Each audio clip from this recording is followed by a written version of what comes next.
सरल आवर्त गति सिंपल हार्मोनिक मोशन।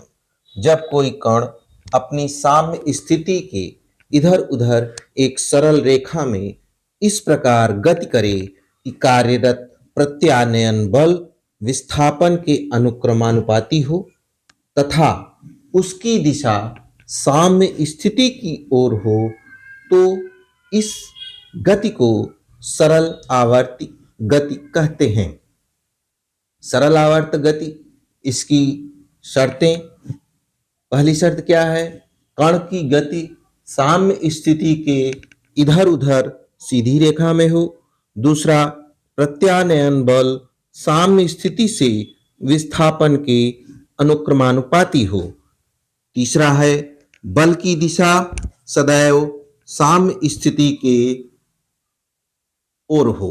बल की दिशा सदैव साम्य स्थिति की ओर हो। माना कोई प्रत्यानयन बल F है तथा विस्थापन y है, तो दी गई परिभाषा के अनुसार F डायरेक्टली प्रोपोर्शनल होगा माइनस y के, अर्थात F बराबर होगा माइनस k इंटू y के।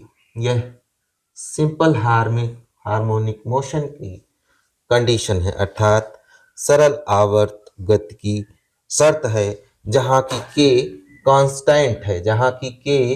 कांस्टेंट है और माइनस चिन्ह यह दर्शाता है कि F की दिशा सदैव विस्थापन के विपरीत होगी। F की दिशा सदैव विस्थापन के विपरीत होगी, अर्थात सरल आवर्त गति जब कोई कण अपनी साम्य स्थिति के इधर उधर एक सरल रेखा में इस प्रकार गति करे कि कार्यरत प्रत्यानयन बल विस्थापन के अनुक्रमानुपाती हो। प्रत्यानयन बल से तात्पर्य यह है कि वह बल जो साम्य स्थिति में लाने का प्रयास करे वह प्रत्यानयन बल है, और यह साम्य स्थिति से जैसे ही हम डिस्टर्ब करते हैं तो साम्य स्थिति की ओर लाने का प्रयास करती है, और यह विस्थापन के सदैव विपरीत दिशा में ही कार्यरत होती है। तो कार्यरत प्रत्यानयन बल विस्थापन के अनुक्रमानुपाती हो तथा उसकी दिशा साम्य स्थिति की ओर हो, तो इस गति को क्या कहते हैं? सरल आवर्त गति कहते हैं।